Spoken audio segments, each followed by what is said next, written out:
On Saturday, November 2nd, starting at noon, Kevin Williams is helping sick kids by playing video games. He needs your help to raise $1,000 for the CHIO Foundation. Donate at extra-life.org/participants/347875. Lights, camera, action.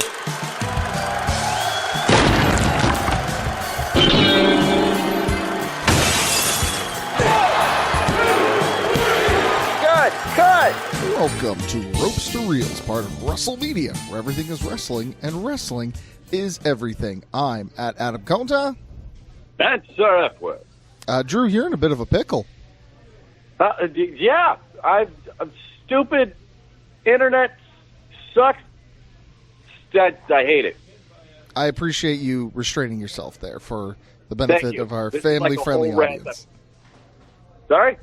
I said for the benefit of our family-friendly audience. I appreciate you restraining yourself. That's good. I already went through like a whole rant with the girlfriend using less than colorful language. Well, actually, most colorful language that I could possibly imagine. But I got it out of my system. Just, I hate. Just in general, nothing specific. You just hate in general? But I was able to have a good time. Well, I'm glad to hear that. Hopefully, you were in a different headspace while watching the Jetsons and WWE Robo WrestleMania, because I would bear to say that outside of our villain, it's not really a very hateful movie. It's not, but I found it absolutely fascinating. Well, we're going to jump into that in just a few minutes, because there's a lot of things that I find fascinating, especially with what goes on in our network week to week, where there's always, you're guaranteed to find at least one fascinating opinion or insight, especially if you listen to something like, say, The Lasting Mark every Monday, if you're a patron. If not, you can hear the show on Wednesdays. You can hear a show pretty much anytime. They're all on demand, and they're all on our website, WrestleMedia.ca. But, Drew, maybe somebody wants to get like the best of the entire week all in one shot. If they wanted to do something like that, what would be a free and easy way for them to do that? Is this social media? Are you doing like a Facebook, Twitter, Instagram plug thing? Well, I wasn't, but you know what? Since you brought it up, let's talk about social media. What are some of the platforms that our listeners could find us on social media? But I said, didn't I? You got the Facebook, you got Twitter. I'm recently figuring out how to do so when I hashtag, I do like the capital letter of each word. Apparently that's not an actual thing. I was just being polite. But that's the thing. You find politeness on our social media. Yeah, because I capitalize every hashtag that I use as well. So you'll find capitals on our Twitter. Well, it separates the words. Son of a gun. Anyway, yeah, I think we got Instagram, Twitter, Facebook. What else? No, that's 3. That's the big 3. Hey, sweet. And if they were going to search for us on those platforms, what would they search for? WrestleMedia.ca. You got it. You're getting better. Yeah. Look at this. You're smarter when you're hateful. All right. Cat, get off that. Off that. Yeah, what? What is happening with you right now? So, okay.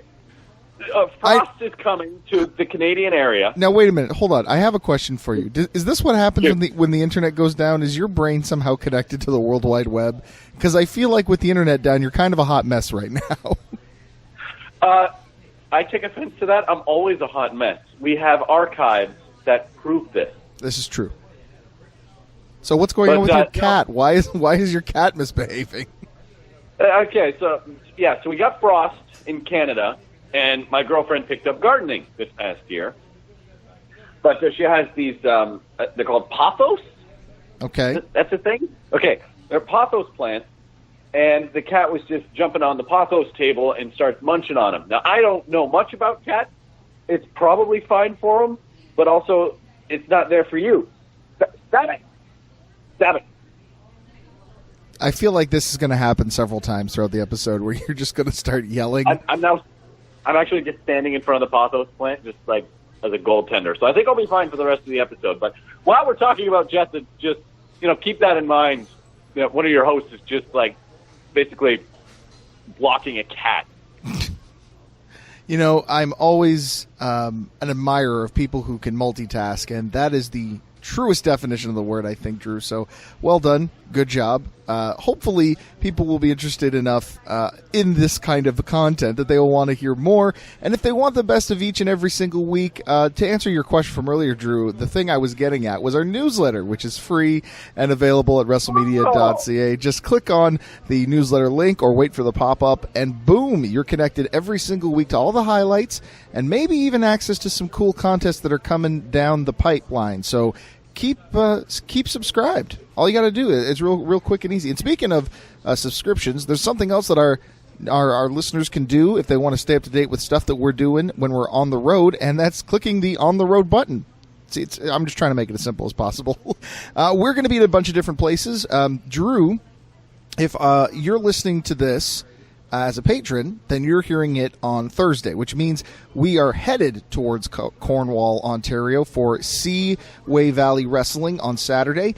If you're listening to this for free, then it is Saturday, so you better be on your way to Cornwall for Seaway Valley Wrestling. There's going to be some great events there. Both members of AEW's Dark Order are going to be there in action. Evil Uno is taking on the one and only Space Monkey, who we've heard lots of on The Lasting Mark.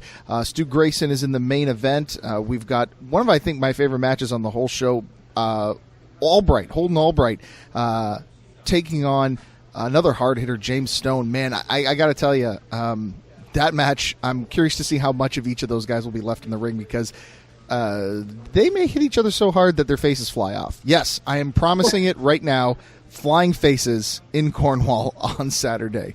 Okay, let's see. We covered the newsletter. We covered on tour. The only thing I think we haven't covered is YouTube. So if you haven't yet, go to our YouTube channel. There's a brand new video out there. It's the road trip that me and some of the other team members took to Toronto for SummerSlam weekend. The latest video involves Michael Walsh and myself at Ring of Honor. Drew, I heard a smacking noise. Did you hit the cat? Is everybody okay over there? Is there a domestic abuse situation there? Do I need to call the SPCA? And now I've got silence on your end. So did the cat hit you, Drew? Is that what happened? Did your cat murder you? I'm staring it down, trying to intimidate this cat. It's not working. Wait, what are you doing? I'm staring it down. It knows it's doing wrong, and I'm trying to project the emotion I'm feeling to it, and it's licking itself. Damn it. To be fair, you're not very intimidating, Drew. Yeah, fair.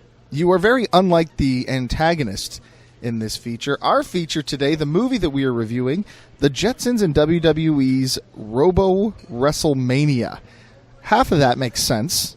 And believe it or not, it's the Robo part. And we'll get into that in just a minute. But before we do, we like to kick off our episode by talking and answering a very important question. Drew? What in the robotic wreckage does this have to do with professional wrestling? That's a very apropos question, because there is a lot of that in this film. Well, it's right in the title, The Jetsons and WWE. It is a WWE Studios production along with the Hanna-Barbera Studios, which means you get several WWE superstars. Let's see if I can remember everybody. Obviously, we have The Big Show. He's the main character. There's his arch nemesis in this universe, Sheamus. We have the future of the WWE, as he will remind you time and time again, Seth Rollins. We have Alicia Fox, the Usos, and although we don't see them in human form, we do have the voice talents of Dolph Ziggler and Stardust.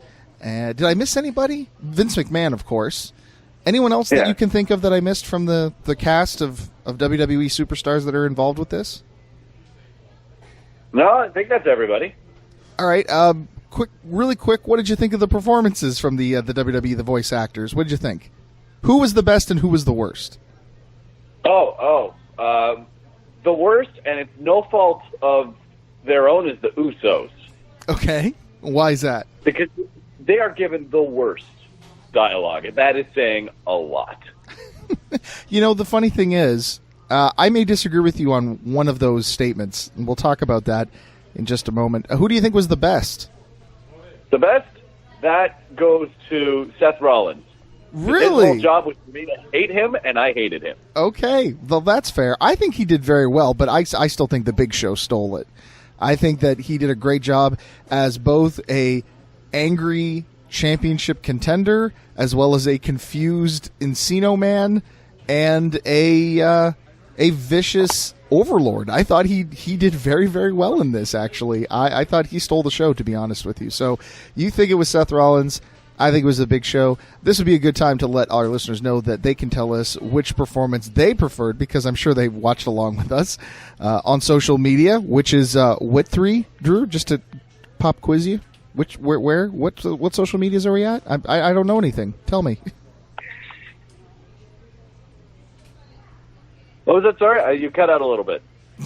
Social media, Drew. You know what? Forget it. We're not going to. What about it? We did the shilling. Don't worry about it. We'll move on from there. Okay, let's go through the episode. Let's go through the movie here and talk about it. So we start off in what I assume is present day, 2017, the Denver Arena. I don't know if that's the actual name of the arena. I just thought that was funny. Denver Arena. And go ahead. There's a Denver Arena. Oh, it's just called the Denver Arena? Yeah, there is a Denver Arena. Oh, okay. Well, there you go. Drew doing some fact checking for us on the episode. Thanks, Drew. I appreciate that. Wow, I did a sports thing. I don't usually get those. So we're at this WWE event, and it's after the show. I think it's after the show. It's kind of weird because the wrestlers and the fans are just kind of milling about together. Like, it's very casual. It's very laid back. It's the kind of thing you would see at an indie show, but not at a WWE event. Do you know what I mean? Yeah. And it does lead to, I think, one of my favorite gags in the entire movie, which is Roman Reigns cocking his arm to sign autographs, which I thought was hilarious. I don't know why, but that just tickled me the right way. It's just... Also, Roman Reigns... Wow. They really had no idea what to do with him in this movie, did they? No. Some would argue that they still don't on WWE television, but in this movie, that answer is very clear. Yes, they just wanted him there. No, they have no idea what to do with him, clearly. Go ahead. I was just going to move on to say then Big Show's killing like real hard on Sheamus. I'm going to be champion, you suck, sort of thing. And then Vince McMahon says, I don't know, it's pretty bare bones, like you got to get yourself to this event and it's very dangerous. I wasn't really following at that point because I'm just like, all right, where are the Jetsons in this? I should probably mention to the audience that it's 10 minutes into the movie and you've already stopped paying attention. Well, because this is not building it. Okay, so he's going after Sheamus. It took far too long. You see how I said that in like one sentence? Yeah. This movie took far too long with a lot of boring nonsense. But it did give us the great line, you better find something else to hold your pants up. That's a line the Big Show says to Sheamus in reference to the championship belt, which I think is glorious. I love that joke. That was a very golden age of wrestling line. Yeah, but I loved it. So basically, Vince McMahon says that the Big Show's championship match tomorrow night in Albuquerque, New Mexico, was canceled because of a snowstorm, which is really interesting because I don't think Albuquerque, New Mexico gets snow. No, I don't know. Man, that's why it's a freak snowstorm. Clearly, the creators of this film were proponents of global warming, and they said, hey, this is happening right now, and we're going to put a little political message into this movie. So the snowstorm happens. Big Show is manning a jet of some sort, a little one-person plane, which is getting great reception, by the way, because Vince McMahon is calling him on a video phone, and it's coming through very crystal clear, talking about how, you're crazy, Big Show. And Big Show, in I guess it's a rage, jumps out of the plane to yell at God and say, like... At gravity. Yeah, gravity, you can't stop me, bring it on. He yells at gravity, and then, no word of a lie, ladies and gentlemen, he Captain Americas himself. He freezes on the wings of the plane until they thaw him out in Jetsons time. This is when I was back invested in this movie. Because I thought, where in the blue hell are these people going with this? Essentially, it's the plot of Futurama. Guy freezes, wakes up 100 years later. Not 1,000 years later, 100 years later in this case. But yes, that is where we cut to. We get the full Jetsons opening, and I really like that we got it. I like the fact that they did the entire classic Jetsons opening. I thought that was really good. Gave me a little. Ladies and gentlemen, there is a purpose on why they put in the original Jetsons opening, and we're gonna get there. Yeah, it's a callback joke, and it's actually fantastic. So we see that George Jetson is at his job, being harassed by his boss, Spacely Sprockets, which leads to a line that I loved, which is Spacely tells Jetson that and then George thinks he's going to say fired, but Spacely says you're hired, to which George acts like he said fired. It's a bad joke, and I think the writers actually admit as much with this little piece of dialogue, where George says, "Haven't I been hired this entire time?" To which Sprockets responds, "Yes, I suppose that was a confusing way to phrase it." So at least this movie acknowledges how bad the writing was on that line.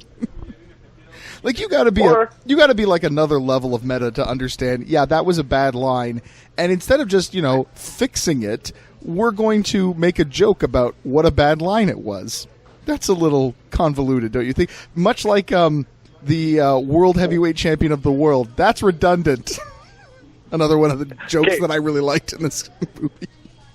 Yeah, the redundant line, that was funny, but you know that hired fired thing? Yeah. That was on an episode of the Jetsons. So they did that joke 60 years ago. So or 40 years ago. So are you telling me that this is a callback, or are you saying that it's lazy? What's the argument you're making here?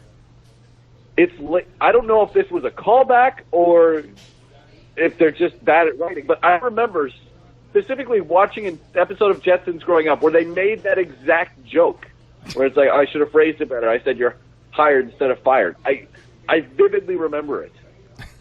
Later on, George says that he's got a special assignment and asks if this is a promotion, to which Spacely responds, "If you consider doing more work for the same amount of money a promotion, then let's call it a promotion."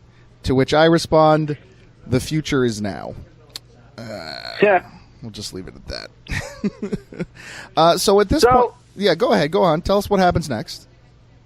So they go onto the surface, which apparently in 100 years from the 2017, we're going to be in an ice age. Mm-hmm. There's your climate change thing. Yeah. And then more political. The robot... What? It's a way more political movie than we thought. That's where the politics cut off, unless you count fascism. So we'll get there. So they take George. For some reason, everybody knows he's unqualified. Like everybody rips on him being the supervisor. And my question is, why does he still have a job? That makes nobody finds this man credible, and that comes to pass when they find this thing still alive, frozen, this Big Show. And what does he do with it? Takes it home. Like he says, "I don't want any surprises." Buddy, I don't give a crap what you want. This is the thing that's happening, and I don't even remember why they were drilling in the first place. They never gave a reason. Why? So he's just down there, and we need an excuse for George Jetson to find the Big Show. I got one. He finds the Big Show. Brilliant. Give that man a raise. So what? Which is really not really a raise. It's a promotion. Doing more money for the same amount or doing more work for the same amount of money. So now although it's also established that his job is pushing a button. Yes. George Jetson's original job. That's very important because it's kind of a central plot point for the rest of the movie. And unfortunately, yes.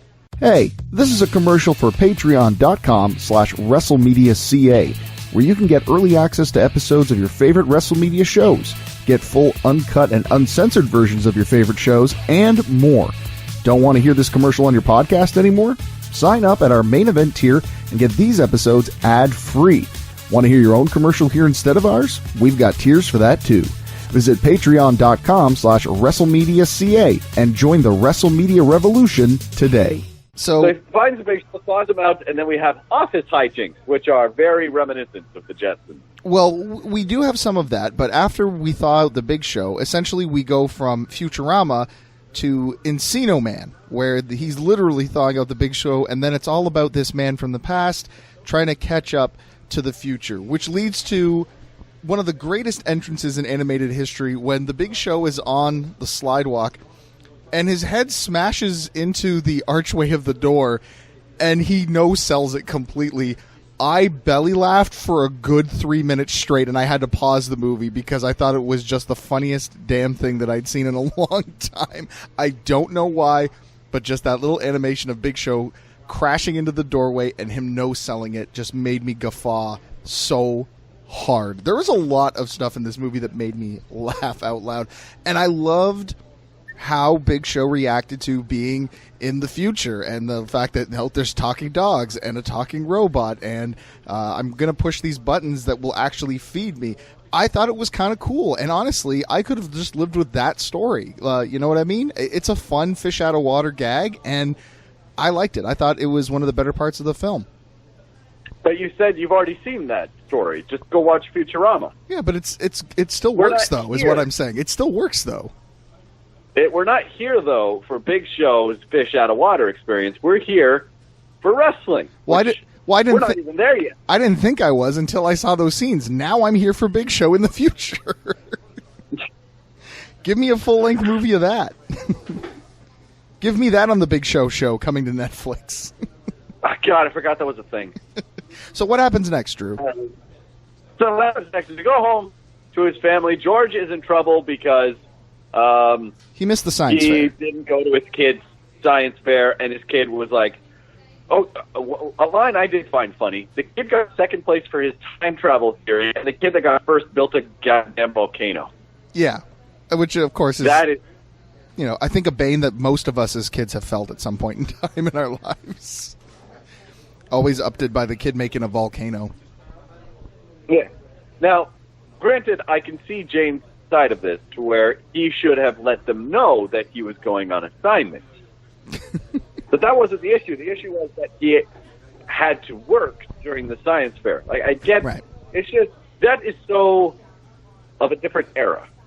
That's comedy from, like, Honeymooners' time. I just thought, it was so interesting seeing that play out in, like, the shows and plot points and storylines we get in today's sitcom. No, good point. You make an excellent point there. But anyway, because he gets home and he's in trouble, and this is where we first discover Rose has bloodlust. There's a lot of Rose threatening to kill, being terrifying, and bringing up murder when nobody else did. Nobody else even mentioned taking another person's life, except the robot, who time and again is ready to kill a man.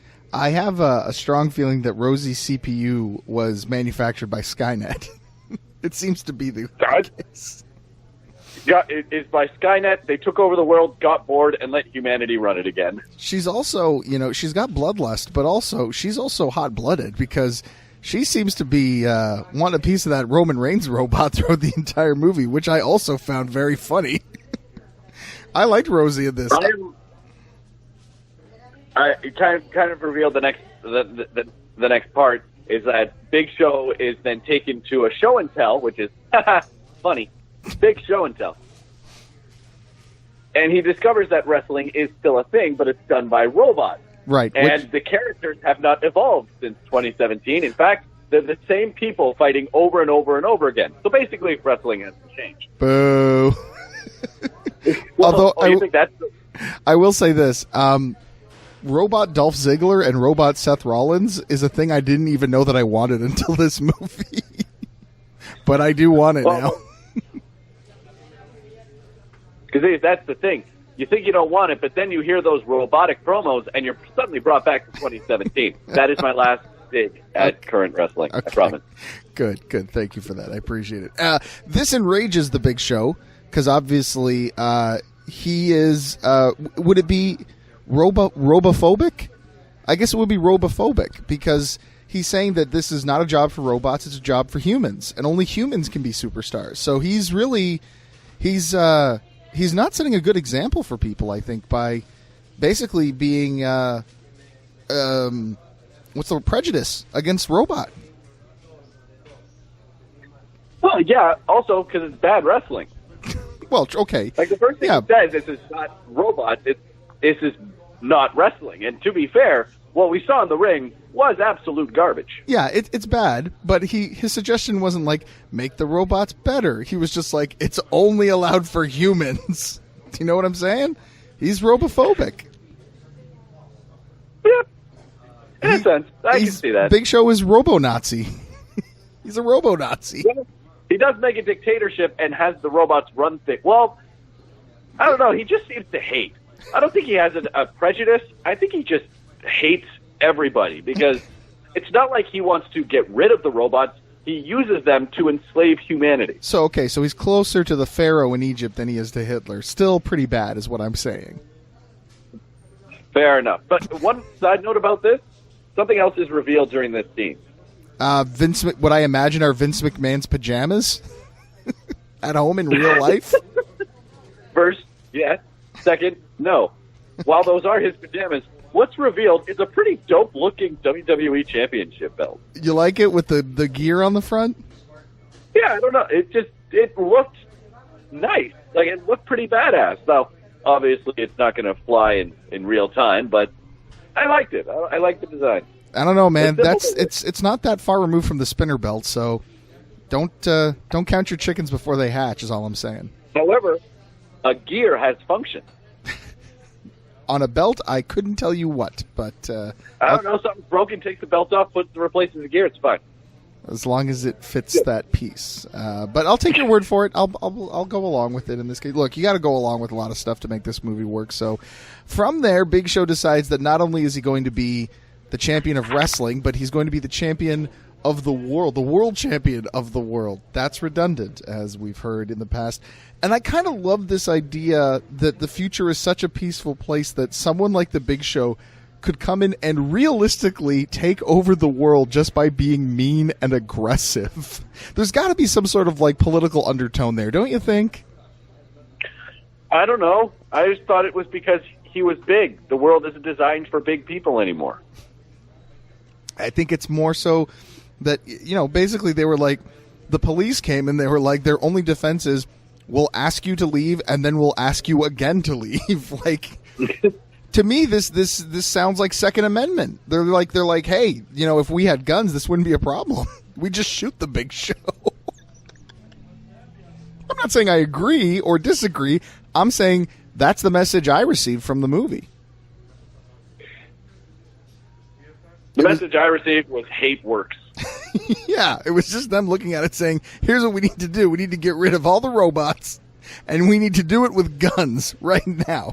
Essentially, it's the plot of The Terminator. Pretty much, except they have no guns. That's what true. are they going to do to combat this Big Show? Well, it just so happened that little Miss Judy over there is studying 21st century, and for some reason, there's a course taught on professional wrestling. To which I say, why did I get that? Mm-hmm. Right? I want to have math, followed by gym, followed by pro wrestling history. Well, I mean, I've been pulling for that for years, but nobody listens to me, so. Anyway, so she figures out, like, the only thing that can defeat the Big Show is Sheamus. Yeah. And, like, I actually have a longer list for you, but it's okay. Okay. But anyway, so then they discover, oh, wait, my science project of time travel. Let's do that. And to which they borrow from Terminator, they borrow from Futurama. Now let's borrow from Superman, because here's how you time travel. You spin around the moon a couple times. Right. Well, you could also say, well, you know what? We'll get to some possible inspirations in the fun facts part later on. But yeah, they go where they slingshot around the moon, and that allows them to travel back in time. Who knew? They go to the WWE event in Albuquerque, which, by the way, is 100% completely free of snow, meaning that if the Big Show had just waited like everybody else, he still would have gotten his title shot on time.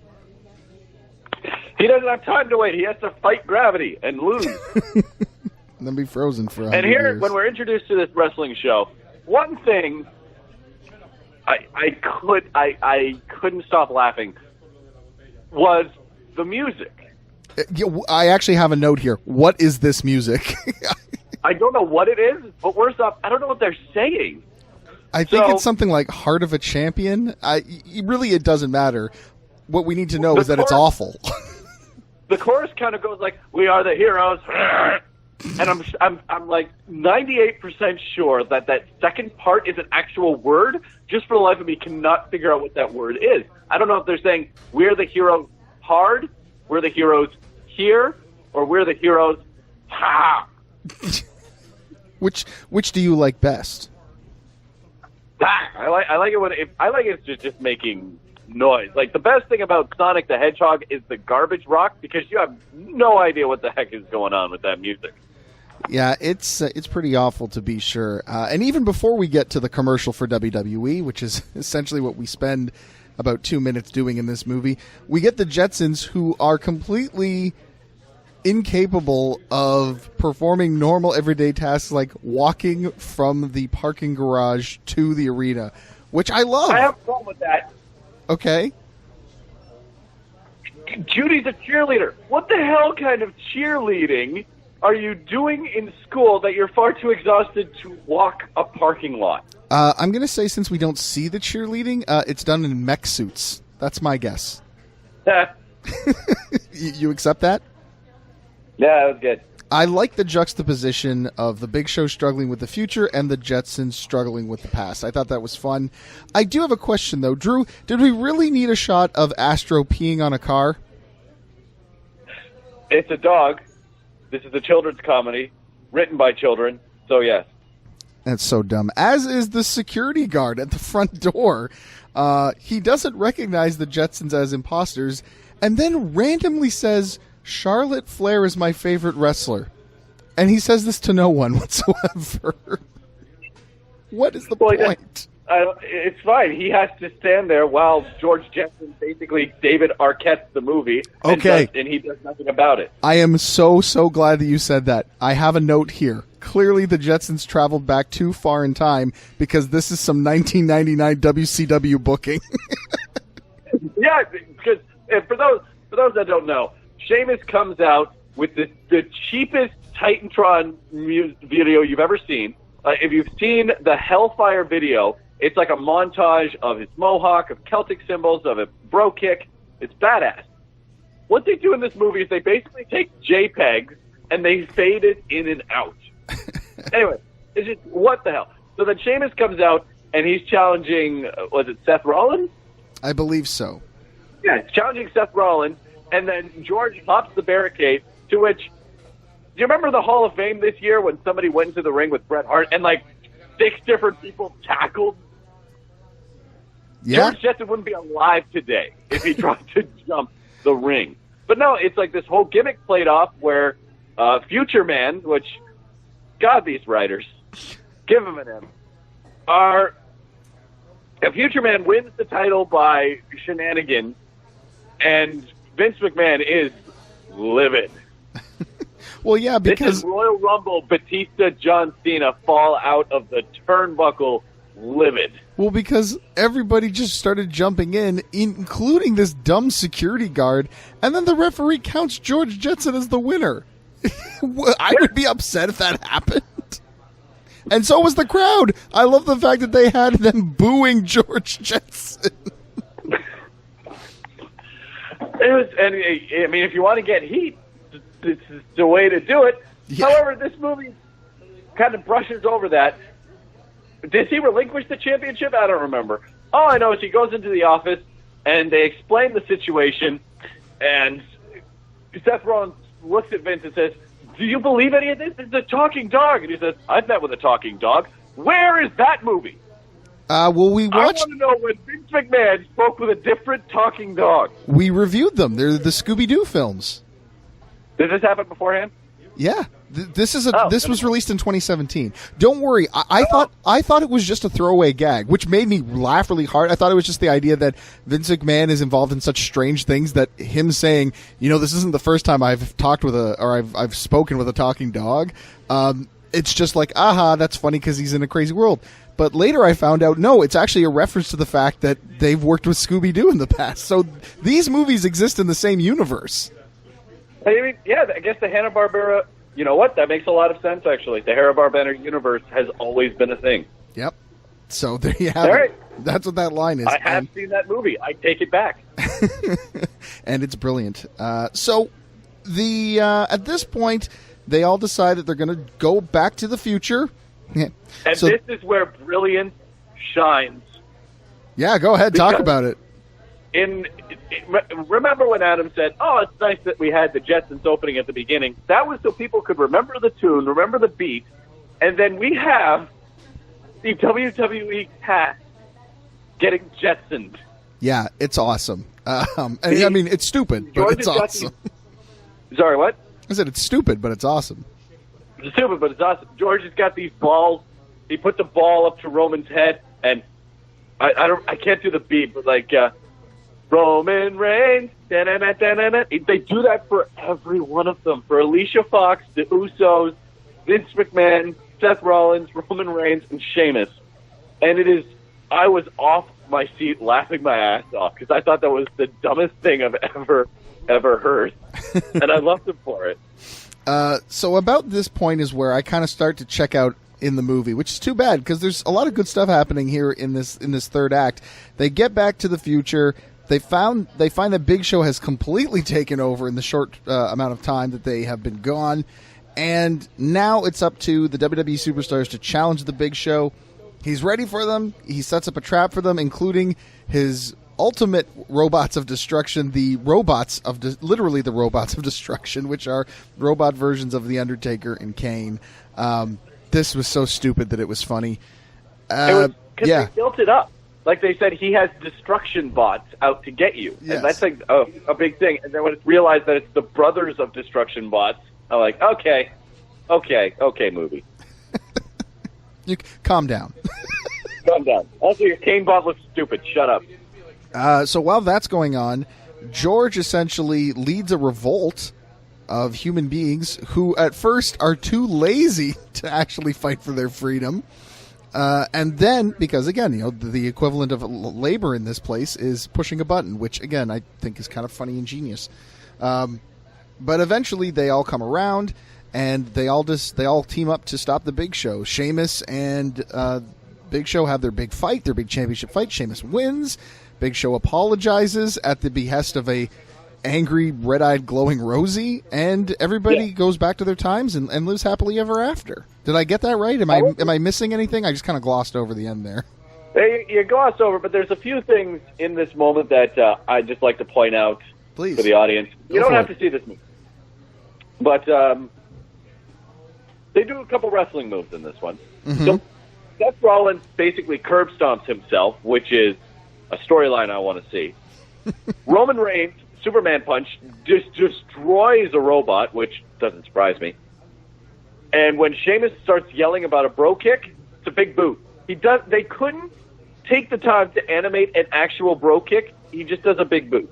And that just, why? Why even shout it out then? Just do the kick. And people are like, is that the bro kick? And they made a note of it, and they just dropped the ball. During this time, so Big Show's like, I'm sorry. And nobody is with this Big Show face turn. Everybody they've seen too much WWE programming to buy it. Yeah, no, he's not an actual good guy at this point. So they're just they have to run away so the WWE team go back to their time. And George Jetson watches the actual Sheamus and Big Show match in what I'm assuming is the WWE Universe, which is going to be a thing in 100 years, guaranteed. And we don't get to see who actually wins the title. I love that. I love that they did that. I love that they kept it ambiguous. I thought that was great. You didn't like that? I loved it. I'm like, I kind of want to know after all that. And then we end the movie at WrestleMania, which I guess justifies the title, but not really. And it's weird, but the big thing is that now humans will be allowed to compete in the WWE as it should have always been. So once again, we have a villain who was right the entire time. Big Show was right the entire time. Yes, he was. And I have a question about these humans. Yes. So we've established that this society is lazy, right? Very. How did these gentlemen get muscles? I'm going to assume space steroids from the future. That's okay. You and I are on the same page here. Like, there's got to be some genetic, like, what's that thing that's happening nowadays? where you get to like choose your genes for your child. Genetic modification. That's it. Yeah. Yeah, that's the thing that's happening in the future. It's a horrifying look into the future, and I loved it. I'm actually going to give this film a ranking of mid-card. I didn't hate it. I was really worried about it, to be honest with you, but I enjoyed this one way more than I thought I would. I love the gags. I laughed a lot during this movie. I liked the story that they came up with. I thought some of the twists were clever and thought out, at least in relation to the characters. Parts of this movie really lagged. Like I said, I kind of checked out by the third act. I was kind of over the show, so maybe pacing could have been a little bit better. And there were some bad dialogues. There was some really bad lines in this. But overall, I really enjoyed it. And honestly, I would watch this one again. So I would go back and watch it a second time. It's not a masterpiece, but it's certainly not bad either. So I'm going to say it's a mid-card. What say you, Drew? Oh, I went jobber with this one. What? I do not like this one. Oh, my God. Why not? I don't know. I was really invested in it, and I just found it rehash. Like, I guess I've seen too many of the WWE Hanna-Barbera movies to compare it to, because like the other ones, I even might think less of the other ones now. It's just nothing of this was wholeheartedly original, except the WWE Jetsons gag. But I can't justify watching a movie for maybe a minute joke. I don't know. I can't see myself. The other ones were better. I think I might have to actually go back and rewatch them. But this one just seemed paint by numbers. I didn't like it. Wow. Well, there you have it. I thought it was better than Drew. I did not think that would happen. I honestly did not think that in a million years that was going to be the result of this this episode of Ropes to Reels. But whew, there it is. There it is, sir. I don't even know how to move on from this part. But I think that's pretty much where we're going to wrap things up this week. Unless you have anything else you wanted to point out that you don't want to save for our patron portion coming up in just a few minutes. Maybe what you could do... Sorry, go ahead. I can't think of anything. I'm all good. Well, maybe what we should do then instead is maybe, Drew, you can tell our listeners who are maybe listening to this for free how they can get that patron portion. Should be pretty simple since I said the reason a bunch of times just now. I was going to say, what you do, you go on the website, WrestleMedia.ca, and there's a little Patreon icon. You click on that icon, you pop on in, and you see what the different tiers are. Because not everybody makes the gelatinous amount of money that podcasts get you. And what you do with that money is you put a few ducats in bucket, to quote him, and you help out by building this network. And, of course, you help build us. We give you something as well. The different tiers have different prizes, different perks, and you can get those by putting money in. The lowest one, what is it called? What is the low one? It's the, I think it's just the fan word. It could be Curtain Jerker. Maybe Curtain Jerker? Let's go Curtain Jerker. The Curtain Jerker is the one where you get to listen to the entirety of the podcast, and it just gets, it gets more and more, gets more, over and over from there. How's that? Oh, good. I didn't know if you were going to go on from there or not. I couldn't remember what the actual tiers got people. Oh, okay. Well, that's fine. Like $10 tier, for example, will get you a little bit more. You can actually listen to the extra portion of the Patreon. You can go ahead and go further from there. For $20, you'll get the extra portion.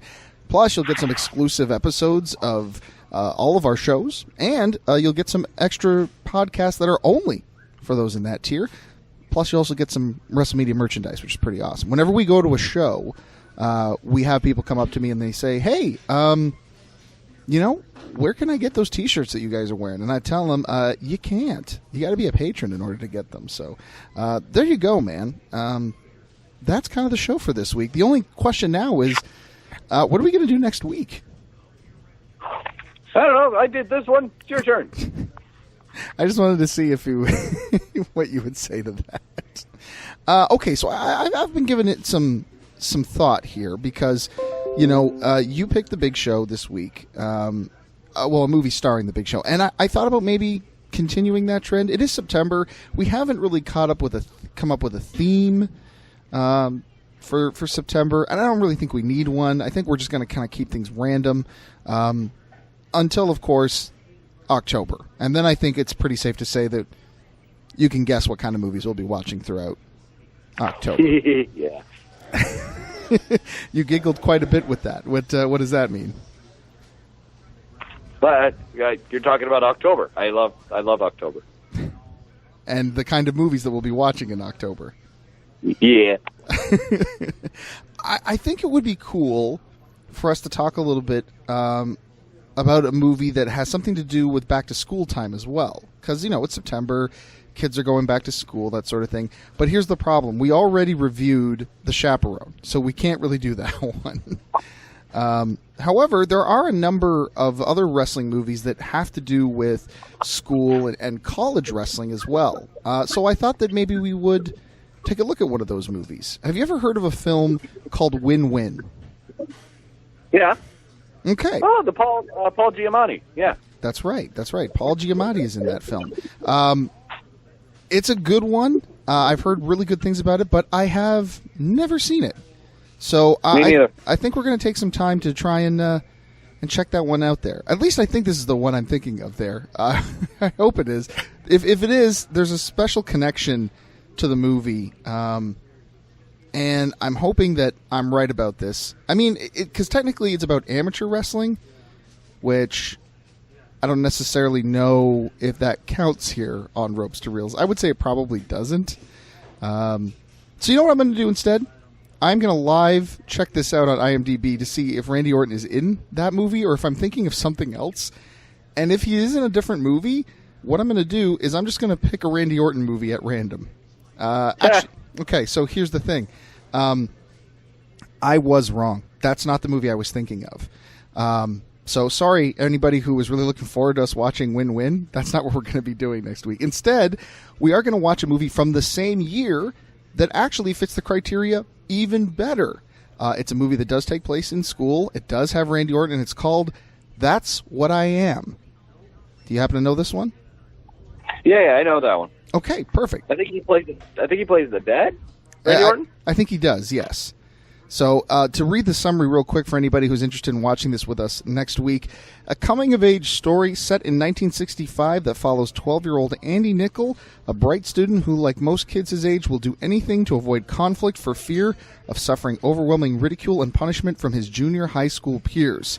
We'll just leave it at that because the actual summaries are very, very long here. So instead, that's what you got coming to you next week. In the meantime and in between time, that's going to do it for us. We went a little long this week, but that's okay. We had a lot to talk about with that Jetsons movie. So coming up next is our patron portion. If you are one of the patrons who puts the ducats in the bucket each month, thank you so much. For those of you who are listening for free at WrestleMedia.ca, thanks so much. If you want to help us out other ways, you can leave us a 5-star review on iTunes, or you can just share the podcast with anybody you meet. Until then, thanks so much for listening. On behalf of WrestleMedia and Ropes to Reels, I'm at Adam Conta. That's the report. And when it comes to the Jetsons and WWE Robo WrestleMania, that's a wrap.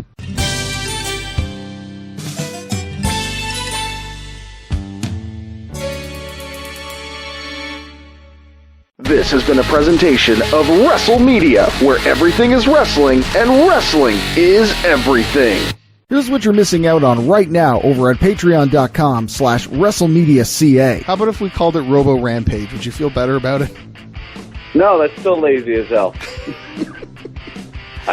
There's got to be something clever that I'm just not thinking of, because I want it to incorporate the time travel aspect and wrestling at the same time, but it's just my brain is not able to connect those two things, because even WWE knows they shouldn't time travel, because that's just past the point of stupid. How about the Jetsons and WWE travel back down?